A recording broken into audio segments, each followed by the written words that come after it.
ಜಾರ್ಖಂಡ್ನೆಲ್ಲ ಸೇರಿ supreme court ಬೇರೆದಿರ್ಬೋದೇನೋ, ಒಟ್ಟು ನಾನಂತೂ ಹೇಳಿಲ್ವಲ್ಲ. ನಾನು ಈ ಪಕ್ಷದವರು, ಆ ಪಕ್ಷದವರು, ಇಲ್ಲಿಯವರು, ಕೇಂದ್ರದವರು ಇದ್ದಾರೆ ಅಂತ ಹೇಳಿದ್ದೀನಿ.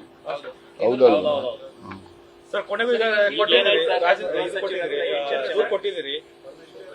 ಈಗ ಏನಾಗಿದೆ ಉಲ್ಲೇಖ ಮಾಡಿದ್ದು ಅವರೇ ಹೇಳ್ತಾರೆ. ಈಗ ನಿಮ್ ಸಮಾಧಾನ ಕೇಳ್ಬೇಕಷ್ಟೇ. ನಾನು ದೂರು ಕೊಡೋದಕ್ಕೆ ತಯಾರಾಗಿ ದೂರೆಲ್ಲ ತಗೊಂಡು ಬಂದಿದ್ದೆ. ಅವರು ಏನೋ ಇದ್ರದ್ದು ಆಫೀಸಲ್ಲಿ ಬ್ಯುಸಿ ಇದ್ದು ದೂರನ್ನ 4:15ಗೆ ಮನೆ ಹತ್ರ ಬಂದ್ಬಿಡಿ, ಮನೆ ಹತ್ರ ತೊಳ್ತೀರಿ ಅಂತ ಹೇಳೋರು. ಅವ್ರ ಮನೆ ಹತ್ರ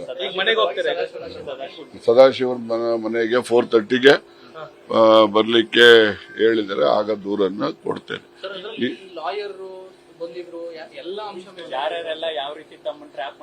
ಅದು ಕಾಪಿನೇ ಕೊಟ್ಬಿಡ್ತೀನಿ ನಿಮ್ಗೆ, ಕಾಪಿನೇ ಕೊಟ್ಬಿಡ್ತೀನಿ. ದಾಖಲೆಗಳು ಅದು ಏನಾಯ್ತು, ನಮ್ದು ತಪ್ಪಿದೆ ಅಂತ ಅನ್ಸುತ್ತೆ. ಜನರಲಿ ನಾವು ನಮ್ಮ ಎಲ್ಲ ಮನೆಗಳಲ್ಲೂ ಕೂಡ ಇದಿದೆ, ಯಾವುದು CCTVಗಳಿದೆ. ಅದೇನು ಕಥೆನೋ ಈ ಗವರ್ಮೆಂಟ್ ಅಲ್ಲಿ ಡಿಸಿಷನ್ ತಗೊಂಡು ಯಾರು ಮನೆಗಳಿಗೆ CCTVಗಳು ಹಾಕಿಲ್ಲ.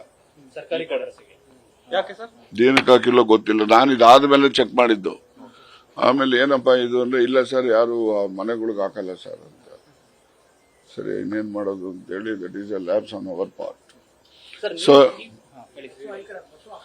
ಈಗ ಅದಕ್ಕೋಸ್ಕರ ಎಲ್ಲ ಒಂದು ಅಂತಿಮ ಇದಕ್ಕೆ ಏನಾಗಿದೆ ನನಗೆ ನೋಡಿ, ಅವತ್ತು ಮಾತಾಡಿದ್ದ ನೆಕ್ಸ್ಟ್ ಡೇನೆ ಮುಖ್ಯಮಂತ್ರಿಗಳು ರಿಪ್ಲೈ ಇತ್ತು ಬೆಳಿಗ್ಗೆನೆ. ರಿಪ್ಲೈ ಇರೋ ದಿವಸ ಇವೆಲ್ಲ ಗೊಂದಲಗಳು ವಿಧಾನಸಭೆಯಲ್ಲಿ ನಡೆಯಿತು. ಆ ನಂತರ ನಾನು ಅವತ್ತೇನೆ ಸೇಮ್ ಡೇ ನನಗೆ 4:30ಗೆ ಇಲ್ಲಿ DC ಬ್ಯಾಂಕ್ ಅಲ್ಲಿ ಬೋರ್ಡ್ ಮೀಟಿಂಗ್ ಇತ್ತು. ಬೋರ್ಡ್ ಮೀಟಿಂಗ್ ನಲ್ಲಿ ನಾವು ನಬಾರ್ಡ್ ಆಫೀಸರ್ಸ್ ಮೀಟಿಂಗ್ ಜೊತೆಲಿತ್ತು. ನಾನು ಇಲ್ಲಿಗೆ ಬರಬೇಕಿತ್ತು. ನಾನು ಅಲ್ಲಿಂದ ಕೂಡಲೇ ಬಂದು ಇವೆಲ್ಲ ಮೀಟಿಂಗ್ಗಳು ಅಟೆಂಡ್ ಮಾಡಿ ರಾತ್ರಿ 8:30 ಆಯ್ತು. ನೆಕ್ಸ್ಟ್ ಡೇ ಮಾರ್ನಿಂಗ್ ನಾನು 10 ಗಂಟೆಗೆ ಕೋಲಾರಕ್ಕೆ ಹೋಗಬೇಕಾಗಿತ್ತು. ಕೋಲಾರದಲ್ಲಿ ಜ್ಯೋತಿ ಕೋಆಪರೇಟಿವ್ ಸೊಸೈಟಿ ಹೊಸದು ಇನಾಗ್ರೇಷನ್ ಮಾಡಬೇಕಾಗಿತ್ತು. ಸನ್ಮಾನ್ಯ ಸುದರ್ಶನ್ ಅವರು ಅದ್ರ ಬಗ್ಗೆ ಒತ್ತಾಯ ಮಾಡಿದ್ರು. ನಾನು ಅಲ್ಲಿ ತಪ್ಪಿಸ್ಕೊಳ್ಳಂಗಿರ್ಲಿಲ್ಲ. ಅಲ್ಲಿಂದ ಬಂದು ನೆಕ್ಸ್ಟ್ ಡೇ ನಾನು, ಗೃಹ ಸಚಿವರು ಮತ್ತೆ ಸೋಮಣ್ಣವರು 3 ಜನನು ಕೂಡ 10 ಗಂಟೆಗೆ ತಿಪ್ಟೂರಿನಲ್ಲಿ ಕಾರ್ಯಕ್ರಮ ಇತ್ತು. ನಂದಿನಿ ಕ್ಷೀರಭವನದ ಉದ್ಘಾಟನೆ ಇತ್ತು. ಸೋಮಣ್ಣವರು, ನಾನು, ಗೃಹ ಸಚಿವರು ಎಲ್ಲ ಅಲ್ಲಿಗೆ ಹೋದ್ರು. ಅಲ್ಲಿಂದ ಬಂದಾದ ಮೇಲೆ ಬೆಂಗಳೂರಿನಲ್ಲಿ ಈ ಮಳವಳ್ಳಿ ಶಿವಣ್ಣವರ ಮಗನದ್ದು ಆರತಕ್ಷತೆ ಇತ್ತು, ಅಲ್ಲಿಗೆ ಹೋದೋ. ಹೀಗಾಗಿ ನನಗೆ ಬೆಳಿಗ್ಗೆ 7 ಗಂಟೆ 8 ಗಂಟೆಯಿಂದ ರಾತ್ರಿ 10 ಗಂಟೆವರೆಗೂ ಬಿಡುವಿಲ್ಲದ ಕಾರ್ಯಕ್ರಮ.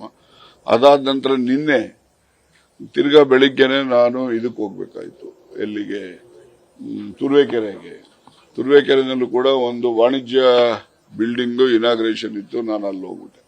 ಹಾಗಾಗಿ ಇಷ್ಟು ದಿವಸನೂ ಕೂಡ ನಾನು ಒಂದು 5 ನಿಮಿಷ ಸಮಾಧಾನವಾಗಿ ಏನು ಬರೀಲಿಕ್ಕೆ ಅವಕಾಶ ಇರಲಿಲ್ಲ. ಅದರಿಂದ ನಾನು ಇವತ್ತು ಬೆಳಿಗ್ಗೆ ಫ್ರೀ ಇದ್ದೆ 11 ಗಂಟೆವರೆಗೆ. 11 ಗಂಟೆಗೆ ತುಮಕೂರಿನಲ್ಲಿ LG ಆವನೂರವರ 100ನೇ ಶತಮಾನ ಅಂದ್ರೆ ಹುಟ್ಟಿದಬ್ಬ ಅವ್ರದ್ದು ಇತ್ತು. ಅದಕ್ಕೋಸ್ಕರ ಆ ಕಾರ್ಯಕ್ರಮಕ್ಕೆ ಭಾಗಿಯಾಗಲಿಕ್ಕೆ ಅಲ್ಲಿ ಹೋದೆ. ಅಲ್ಲಿನವರೆಗೂ ಎಲ್ಲ ರೆಡಿ ಮಾಡಿಕೊಂಡು ಬಂದೆ.